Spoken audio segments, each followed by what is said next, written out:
Isang Isang magandang maganda. umaga ng Sabado sa inyo pong lahat, mga kapatid at mga kaibigan. Nawa po sa mga oras na ito ay patuloy tayong nakakaranas ng pagpapala ng ating pong Panginoong Diyos. At sa umagang ito ay ating pong pag-aaralan ang mga alagad. Yan. Ito yung mga alagad ng ating Panginoon na kung saan napag-aaralan na natin kahapon ng ating pong Panginoong Jesus. Ang mga alagad na pinili niya ay talagang hindi mga sikat, hindi mayayaman, ibig sabihin hindi ma-impluwensya, pero may kaya naman siyempre. Yun ang mga piniling alagad ng ating Panginoon at siyempre mga makasalanan din katulad natin. Dito ay ating titingnan pa ano pa yung mga itinuturo ng ating pong Panginoong Diyos tungkol sa mga alagad na ating pong matututunan. At Gawa 4 verse 33 ang ating pong pinaka susing talata ngayong umaga. Sabi dito, at pinatotohanan ng mga apostol na may dakilang kapangyarihan ang pagkabuhay ng Panginoong Hesus at sumakanilang lahat ang dakilang biyaya. So dito po mga kapatid ay binabanggit ng banal na kasulatan na ang mga apostol ay nagpatotoo tungkol sa muling pagkabuhay ng ating pong Panginoong Hesus. Yan ang kanilang ipinapangaral noon dahil sa panahon po nila ay ang mga tao ay hindi naniniwala na si Jesus ay hindi sila naniniwala sa resurrection. So naniniwala lang sila sa kamatayan pero sa resurrection hindi po sila naniniwala. Hindi sila naniniwala na mayroong pagkabuhay na maguli. Kaya ang kanilang pinatutuhanan mga apostol, si Jesus ay muling nabuhay sa kabila ng kamatayan. Marami ang naniwala pero marami rin naman ang hindi. Sabi dito, matapos ang pagkapako ni Kristo, ang mga alagad ay walang kakayahan, grupong pinanghinaan ng loob, gaya ng mga tupang walang pastol. Yung namatay si Jesus Christ, ano? Sabi dito, ang kanilang Panginoon ay tinanggihan, hinatulan, at ipinako sa kahiyahiyang krus. Talagang mga ligaw na tupa sila nung si Jesus Christ ay mapako sa krus at siya'y patay nga. Pero sabi dito, ang mga paring Hudyo at mga, teka, nagwawala yung aso natin, at mga pinuno ay nagpahayag na mga may panunuya. Ano yung panunuya ng mga Hudyo?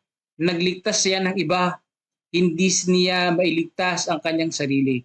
Siyang hari ng Israel, bumaba siya ngayon sa krus at maniniwala tayo sa kanya. So dito po mga kapatid ko, no, ang akala ng mga Hudyo ay hindi niya kayang iligtas ang sarili. Yung pala, yung kamatayan ni Jesus Christ ay hindi para, hindi yun yung pagkatalo niya, kundi yung kamatayan ng ating Panginoong Hesus. Ito pala ay hudyat ng pagkapanalo. Ito pala ay hudyat na may nalasap ang pagtatagumpay. Ito po'y hudyat ng ating Panginoong Diyos ay nagtagumpay sa kabila ng kasalanan natin.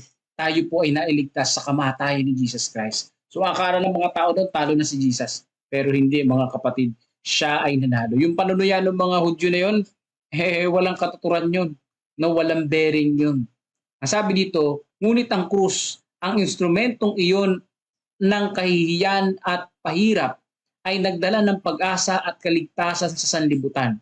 Ang mga lagad ay nagtulungan, ang kanilang kawalang pag-asa at kawalang kakayahan ay nawala. Nabago ang kanilang karakter at nagkaisa sa mga tali ng Kristiyanong pag-ibig. So napakaganda dito ng sinasabi, mga kapatid ko, no? Yung pong sa pamamagitan ng krus, ng Kalbaryo, nang akala ng lahat ay talo ng ang ating Panginoon, nagkamali pala sila sapagkat ito pala ang pagkapanalo ng ating pong tagapagligtas na tayo ay mailigtas. Nakapagbigay sa atin ng pag-asa at nagbigay sa atin ng kalakasan para magpatuloy sa buhay na ito, yung pagkapako ni Jesus Christ sa krus. O sila'y mga simpleng tao, walang kayamanan, sabi dito, yung mga alagad, at walang arbas kundi ang salita at ang Espiritu ng Diyos na ibinibilang ng mga Hudyo na mga mangingisda lamang. Ngunit sa kalakasan ni Kristo, sila'y humayo para magpatotoo para sa katotohanan at magtagumpay sa lahat ng posisyon. So, makita nyo dito yung mga alagad, no, hindi sila mga Hudyo, ay ibig sabihin hindi sila yung mga rabay. Bakit hindi na lang kaya pinili ng Panginoon yung mga rabay, yung mga matatalino sa kautusan nun? Ba't pinili niya pa yung mga mangingisda na hindi naman sila rabay? Hindi naman yun ang kanilang nakasanayan. Pero sila yung pinili ng Panginoong Diyos dahil yung mga yun, yung mga mangingisda na ito at mga alagad na ito, bukas sila sa bagong learning. So yun yung nakita ko dyan. Hindi mahalaga dito kung gaano kataas yung posisyon mo. Ang mahalaga dito, willing ka bang matuto tungkol sa salita ng ating Panginoong Diyos. Kasi kung willing ka matuto, ay willing din ng Panginoon na tayo ay atasan ng posisyon, ng responsibility sa kanyang gawain. Mga kapatid, ito yung mga alagad, ito yung katangian ng mga alagad. Kung katulad din tayo ng mga alagad, may chance tayo na po pwede rin maging disipulo ng ating Panginoong Jesus. Sabi dito, dinamitan ng saganang koleksyon mula sa Diyos, sila'y humayo, ayan, para magpahayag ng kahangahangang kwento ng sabsaban at ng krus. Walang taglay na makasanlibutang karangalan at pagkilala. Sila'y mga bayani ng katotohanan. Mula sa kanilang mga labi ay lumabas ang mahuhusay na salita na yumanig sa sanlibutan. So dito mga kapatid ko, makikita po natin, walang karangalan, walang pagkilala, hindi sila sikat, hindi sila kilalang priest, hindi sila kilalang politiko, simpleng tao lang. Pero ginamit ng ating Panginoon na yanig ang buong sanlibutan sa katotohanan na ipinahayag ng mga alagad na ito, na ipinangaral nila si Jesus, nagkatawang tao, namatay at muling nabuhay para po sa bawat isa sa atin. Yan ang kanilang ipinangaral mga kapatid, at ipinangaral nila na sa ikalawa, darating ang ating pong Panginoong Jesus. Yaong mga tumanggi at nagpako, sabi dito, nagpako sa tagapagligtas, ay maasang makita ang mga disipulo ng pinanghihinaan ng loob at nangabagsak kasama ni Kristo na handang itanggi ang kanilang Panginoon. Kanilang narinig may mga paghanga ang maliwanag, matapang na patutuo ng mga apostol na ibinigay sa pakapangyarihan ng banal na Espiritu. Well, of course, yung iba nga halos karamihan ng mga alagad ay nagtago. Si Pedro nga, dininay si Jesus Christ nung napako sa krus ng Kalbaryo. Yan pala ang gusto ng kaaway, yung ma-discourage tayo. No, akala kasi ng mga apostol, wala na ang ating Panginoon at hindi na nila makakasama. Doon sila nagkamali. Hindi nila kinilala maigi ang ating pong Panginoong Jesus. Alam nyo, para tayo ay makapaglingkod ng maayos sa ating Panginoon, kilalanin talaga natin ng buong husay ang ating pong tagapagligtas. Dahil kung kikilalanin natin ang ating Panginoong Diyos ng buong husay, mga kapatid, mapaglilingkuran din natin siya ng buong husay. Di ba? Kasi magiging tapat tayo sa Kanya lalo. Pero kung hindi natin kilala ang ating Panginoon, paano nga naman tayo makakapaglingkod sa Kanya ng maayos kung hindi naman natin siya kilala? So ganyan kahalaga yan mga kapatid. Ganyang kahalaga na tayo ay maglilingkod sa ating tagapagligtas. Ganyang kahalaga kung paano kilalanin natin ang ating pong Panginoon ng buong puso't buong pag-iisip po natin. So sa mga oras na ito, ang sabi ng Biblia, ang sabi ng ating devotional, gumawa at nagsalita, ang sabi diyan sa disipulo, kung paano gumawa at nagsalita ang kanilang Panginoon. At lahat ng nakarinig sa kanila ay mga nagsabing sila'y nakasama ni Jesus at natuto sa Kanya. So ibig sabihin, kilala ng mga tao kung sino yung mga alagad ng ating Panginoon. Kilala din ng mga tao na sila'y nakasama ni Jesus at natuto ito sa Kanya. So dito po mga kapatid, kilala din ng mga tao at halata din ng mga tao na tayo po ay mga lingkod ng Panginoong Diyos. Pero halata din ng mga tao kung hindi tayo tunay na lingkod ng Diyos at nagkukunwari lang. Gusto po ba natin maging alagad ng ating Panginoon? Hindi natin kailangan sabihin na, ay ako, disciple ako, ay ako, alagad ako ng Panginoon. Hindi natin kailangan sabihin yun. Dahil sa isang tingin pa lang, alam lang ng mga tao na ikaw ay lingkod ng ating Panginoong Diyos. Sa iyong pananamit pa lang, sa iyong pananalita pa lang, sa iyong paggawa pa lang, kilala nila, alam nila na ikaw ay lingkod ng ating Panginoong Diyos. Kaya nga po, sa mga katrabaho natin, sa mga kapitbahay natin, ating pong siguraduhin na yung ating karakter ay ayon sa kalooban ng Panginoong Diyos. Kasi nakakahiya, ikaw na nagpahayag na ikaw ay sa Panginoon, pero hindi naman makita sa kilos mo, hindi naman makita sa ugali mo, hindi naman makita sa pananamit mo, hindi makita sa pagsasalita mo, nakakahiya. Niyuyurakan mo lang ang pangalan ng ating Panginoong Diyos at nagagamit mo yung pangalan ng Panginoong Diyos sa walang kabuluhan kapag kaganoon. Sabi dito, at habang humahayo ang mga apostol na ipinapangaral si Jesus sa lahat ng lugar, gumawa sila ng maraming bagay hindi sinang-ayunan ng mga pinuno ng mga Hudyo. Dinala ng mga tao ang kanilang mga may sakit at iyong mga inaalihan ng masamang espiritu sa mga kalsada pumapalibot ang karamihan sa kanila at yaong mga pinagaling ay nagsisigaw ng papuri sa Diyos at ninuwalhati ang pangalan niya na hinatulan ng mga Hudyo. Nilagyan ng koronang tinik at tinampas at ipinako. Sabi sa Signs of the Times. So dito po mga kapatid, yung mga alagad ng bilis sa mga tao at yung mga tao na pinaglingkuran, kanilang nakilala at kanilang naintindihan na itong mga tao na ito ay lingkod ng ating pong Panginoong Diyos. Sila po ay naglingkod sa ating tagapagligtas, mga kapatid, ng buong husay. At yung mga tao, kapag sila'y gumagaling, ano po ang kanilang sinisigaw? Purihin ang Panginoon na siyang ating Diyos na tagapagligtas. So ito pong mga alagad na ito, mga kapatid, no? Bagamat sila ay hindi sikat, hindi kilalang tao, walang impluwensya, hindi ganun kayaman katulad ng ibang mga tao sa panahon na yon, pero ginamit sila ng Panginoon. Hindi sila priest, hindi sila evangelist, sila ay simpleng mangingisda, pero ginamit ng Panginoon. So ano man ang hanap buhay natin, it doesn't matter.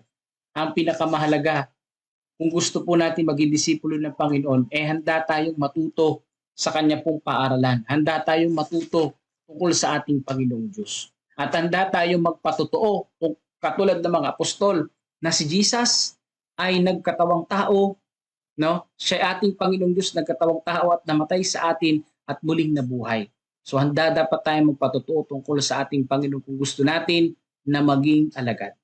So wag po nating ismulin ang ating sarili na ay ganito lang ako, ito lang yung narating ko. Walang pakialam ang Panginoong Diyos diyan sa narating mo. Ang pakialam ng ating Panginoon, willing ka ba na matuto sa Kanya? Willing ka ba na maging alagad niya? So sa umaga na ito, yan ang tanong sa atin. Willing ba tayo na maging disipulo ni Jesus? Kung willing tayo, ay purihin natin ang ating Panginoon at gawin natin ang lahat ng ating makakaya upang siya'y paglingkuran ng tapat, mga kapatid. Kaya sa umaga na ito, bago tayo pumunta sa ating kanya-kanyang church, i-type niyo po ang inyo po mga inputs, mga dagdag, at saka mga prayer request. Lahat ng yan ay atin pong babasahin. Yan, sa closing prayer ay papangunahan tayo ni Brother Melvin Bilasano. Pero bago yun ay pakinggan po na natin itong magandang awitin na ito para po papurihan at dakilain ang pangalan ng ating pong Panginoong Diyos. Muli po, happy Sabat po sa inyo pong lahat at magandang umaga po sa lahat po ng ating pong mga kapatid na nariyan. God bless po. Pakinggan po natin ito. Sa atin.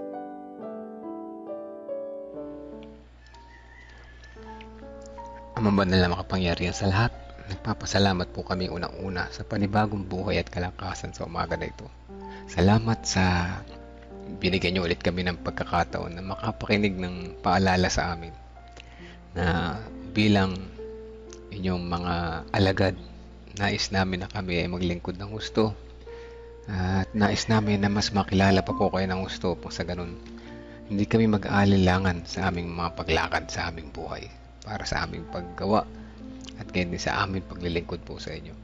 At samahan kami ng Holy Spirit na alisin sa aming mga isipan ng mga agam-agam na kami ay mahina, kami ay walang kaya, walang magagawa.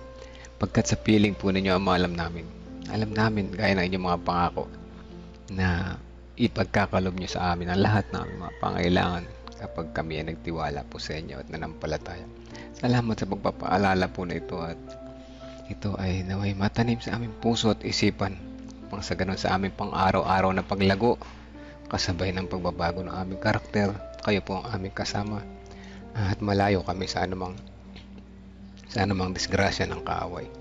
At sa pagpapatuloy na is namin isama sa panalangin, unang-una si Ma'am Berna sa kanyang pag-exam bukas ng umaga at nawa siya po ay pagkalooban nyo ng malusog na pangatawan na walang anumang hadlang na makapipigil sa kanyang pag-take na exam.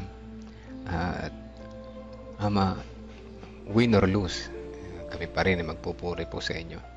Ganaya inyo pong nawang kalooban ng masunod kung siya ay makapasa sa ngayon o sa mga susunod na panahon ay amin pong tatanggapin at siya ay patuloy na maglilingkod po sa inyo gaya ng kanyang pagtitiwala at pagmamahal po sa inyo.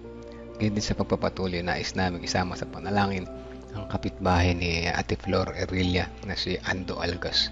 Siya po ay nasa malubhang kalagayan sa mga panahon na ito.